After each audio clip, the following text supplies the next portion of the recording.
চলো তোমাদের এক অর্কিড বাগান দেখাই আজ থাইল্যান্ডের চিয়াংমাই শহরে। আগের ব্লগে যে হাতির অভয়ারণ্যের ভিডিও শেয়ার করেছিলাম সেখান থেকেই ফেরার পথেই এই অর্কিড গার্ডেন পড়েছিল। কি দারুণ দেখো, এইভাবে এত অর্কিড এত রকম কালারের একসাথে এই প্রথম দেখছি।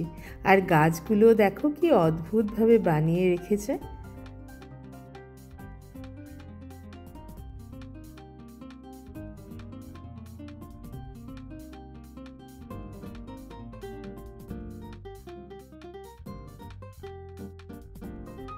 কি যে ভালো লাগছিল এই একসাথে এরম ফুলগুলো দেখে। ক্যামেরায় তো সেইভাবে বোঝা যাচ্ছে না, কিন্তু সামনে থেকে এত ভালো লাগছিল। আর বেশ অনেকটা অংশ জুড়েই এই যে অর্কিড গাছগুলো রাখা। তারপর ওরই মধ্যে আরও অনেকটা অংশ মানে গার্ডেন এরিয়া আছে, আর তার মধ্যেই একটা অংশ একটু ঘিরে বাটারফ্লাই রাখা আছে। এবার সেখানেই যাচ্ছি, আর সেটা শুনেই তিন্নি বলছে ওর মধ্যে ঢুকবো না, বলেই দেখো কীরকম উল্টো দিকে হাঁটা দিচ্ছে।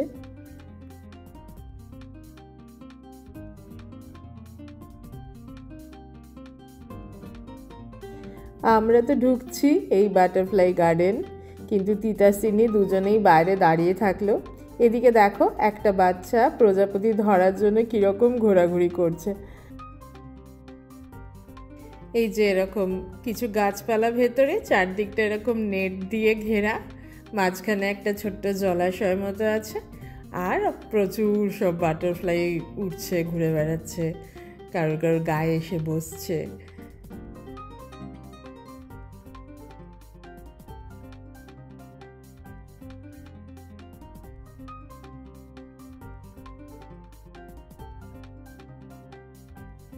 এই দেখো আবার সেই পুচকেটাই কি করছে হাতে নিয়ে প্রজাপতিগুলোকে। প্রজাপতি দেখতেও কিন্তু খুব সুন্দর লাগে, কি দারুণ দেখো, কিন্তু গায়ে এসে বসছে বা হাতে নিয়ে ধরছি সেটাতে একটু গা ঘিন ঘিন করেই। আর তিন্নি তিতাস তো বলছিলাম আমি বাইরেই দাঁড়িয়ে আছে, ঢোকেইনি। দুবাইতেও একটা বিশাল বড় বাটারফ্লাই গার্ডেন আছে, কিন্তু আমরা সেটাই কোনোদিন যাইনি, কারণ মেয়েরা চায় না আর কি যেতে, তাই আমাদেরও সেটা দেখা হয়নি, ছবিতেই দেখেছি। আমরা দুজনেই শুধু এখানটা একটু ঘুরে নিয়ে তারপরে বেরিয়ে দেখি মেয়েরা তো নেই, তারা সেই অর্কিড বাগানেই ঘুরে বেড়াচ্ছে। এই যে দেখো, এখান থেকে এবার বেরিয়ে যাচ্ছিলাম, ওই গাড়ি করেই আবার ফিরে যাব হোটেলে। তো রাস্তায় যেতে যেতেই এই ড্রাইভার দাদাই বললেন আর কি যে এখানে একটা সুন্দর মন্দির আছে, আপনারা দেখে আসতে পারেন, বলে গাড়ি সাইড করতে আমরাও নেমে পড়লাম। বেশ সুন্দর আর বেশ অনেক বড় জায়গা নিয়ে একটা মন্দির চত্বর আর কি।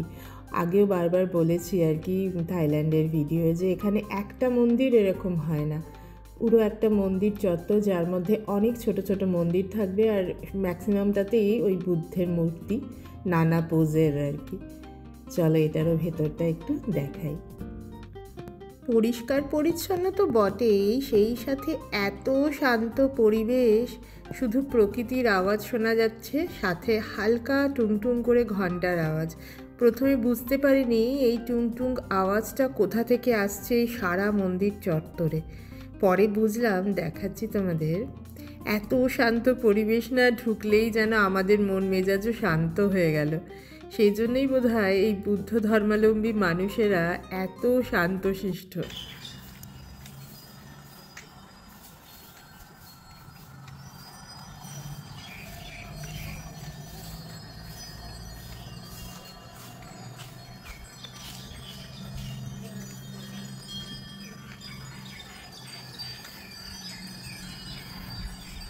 এই দেখো এইগুলোর আওয়াজ হাওয়ায় নড়ছে আর আওয়াজ হচ্ছে, কি ভালো লাগছে না শুনতে।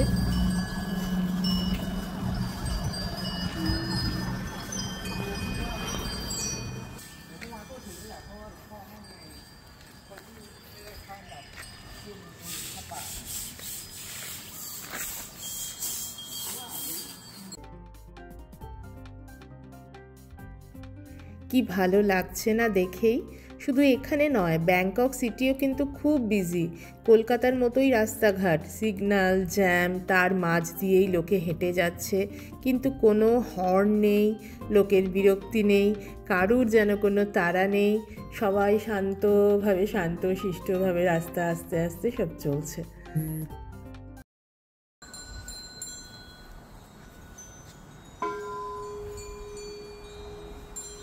No problem. 3 বার 3 times. 3 বার 3 times.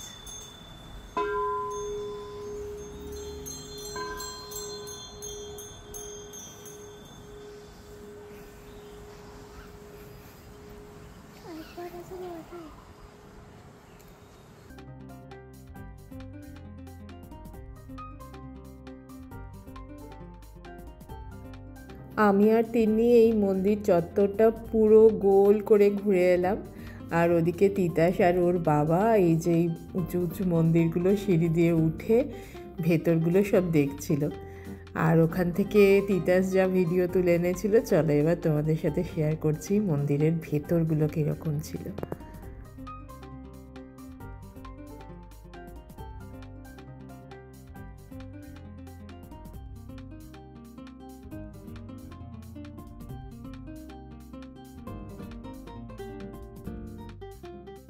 এই ব্লগটা তোমাদের কেমন লাগলো জানিও। এটা ছিল চিয়াংমাই সিটি, যেখানে আমরা এলিফ্যান্ট স্যাংচুয়ারি, অর্কিড গার্ডেন আর এই বুদ্ধা টেম্পলটা দেখলাম। এরপর থাইল্যান্ডের আরও একটা সিটিতে গেছিলাম, তার সমস্ত ডিটেলসটা নিয়ে আসবো আমার পরবর্তী ব্লগে। আজ তাহলে এই পর্যন্তই থাক, দেখা হবে আবার আমার পরবর্তী ব্লগে। সবাই খুব ভালো থেকো, টাটা।